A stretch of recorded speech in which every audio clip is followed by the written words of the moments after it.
I now give the floor to Ms. Joyce Msuya. Thank you, Mr. President.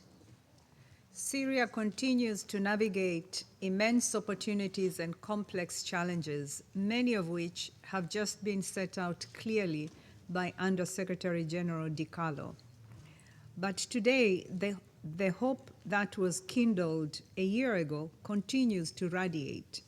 Vigorous and diligent international support remains vital. The success of Syria's transition will depend on many measures. Two of them stand out. The first is a reduction in the level of need in what has been, for more than a decade, one of the world's largest humanitarian crises. The second, linked to this, is a reduction in the size of what has for years been one of our largest humanitarian operations. Today, I want to acknowledge the real progress and opportunities we have seen along this path during the past year, but also the major work still to do.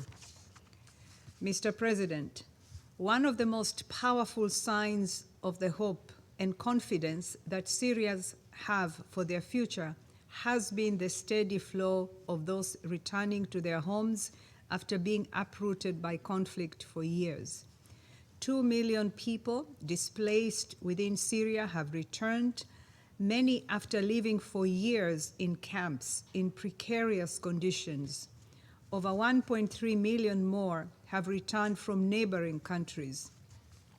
Many of these families are returning to homes that are damaged or destroyed and to communities with few basic services or job opportunities. They will continue to rely on humanitarian aid in the near term to meet basic needs. Meanwhile, millions more remain displaced across Syria. A majority of those in camps are hesitant to return in the coming year due to lack of adequate housing, basic services like water and electricity, and access to jobs. They too will continue to rely on humanitarian aid, especially during these cold winter months. Mr. President, the current moment has given Syria the opportunity to finally bring down these needs. But for this to happen at pace and at scale, we need three key things from this Council and the wider international community. First, we need attentive diplomacy to de-escalate and resolve ongoing flashpoints and to prevent new fighting. Levels of violence have reduced dramatically in Syria, but sporadic hostilities continue. Over 155,000 people remain displaced from their homes following fighting in Asweda in July. At the end of November, 13 people were killed and 2,000 were impacted due to clashes and airstrikes during an Israeli military operation in Beit Jin in rural Damascus. Last week's attack in Palmyra and other suspected ISIL attacks in recent months also illustrate the fragile situation in many areas. Beyond the immediate human impact, such as violence robs Syria of the stability that will enable desperately needed investments in development. Second, we need support for such investments. Syria has made remarkable strides reintegrating with the international community. This includes the easing of unilateral sanctions by a range of countries.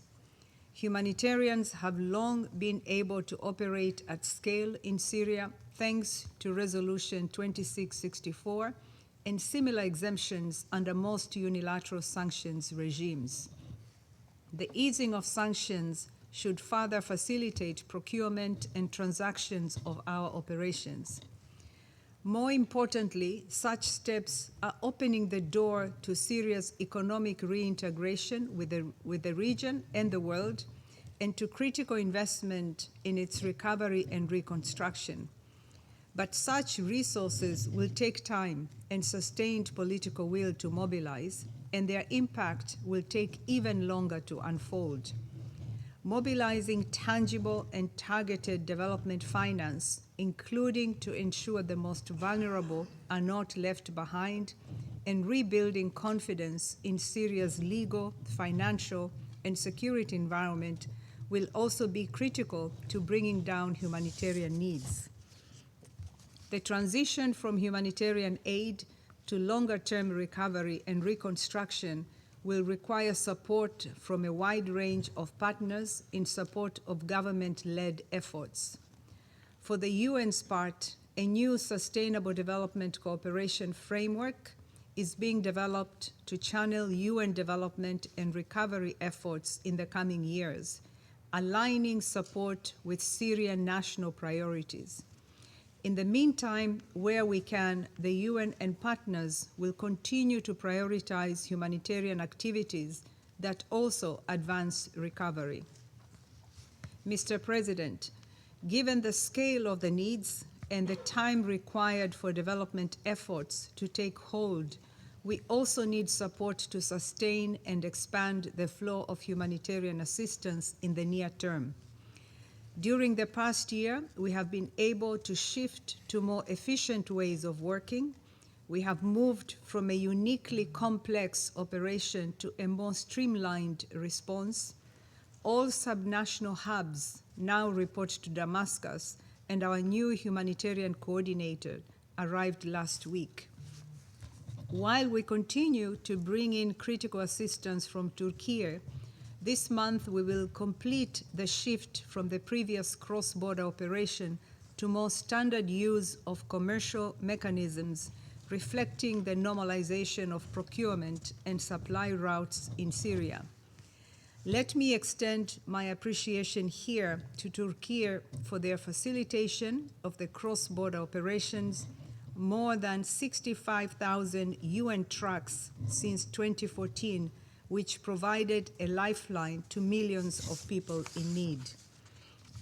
Today, we are able to reach more people in more places more easily, and we have strengthened regular and practical engagements with the government in Damascus and at the local level on a range of areas, including making humanitarian procedures for the UN and NGOs more efficient, organizing more rigorous needs assessments, developing a national contingency plan, and technical support across a range of sectors.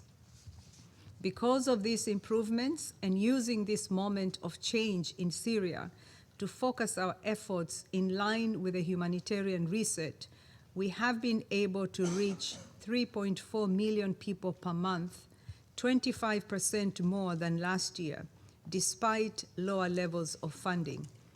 This includes mobilizing to respond to new needs as well as existing ones. But with our humanitarian appeal for 2025 only 30% funded, there are millions more people that we cannot help. This shortfall continues to cause reductions or disruptions in critical assistance and difficult prioritization decisions. Donors continue to provide generous support, and here allow me acknowledge the EU, the UK, and the US as the largest donors to our humanitarian appeal this year. Last week, the Emergency Relief Coordinator also allocated $18 million for Syria through the Central Emergency Response Fund. Our teams are completing a first countrywide multi-sector needs assessment, as well as updated food security and nutrition assessments, which will underpin an even more targeted and prioritized response plan for 2026, which we will issue in the first quarter of the year. But we know needs will remain immense next year, and without a reversal in the downward funding trend, more and more people will fall behind, and the task for recovery will only grow. Mr. President, my colleagues in Syria recently spoke with Rawa, a single mother who returned from Turkey with her 2 children to her village in Hama.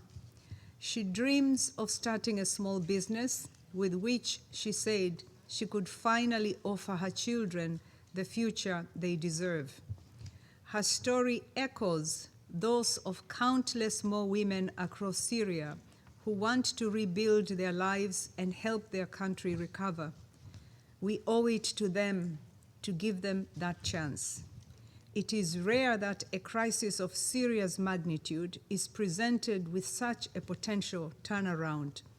The past year has provided cause for encouragement for us to redouble our efforts.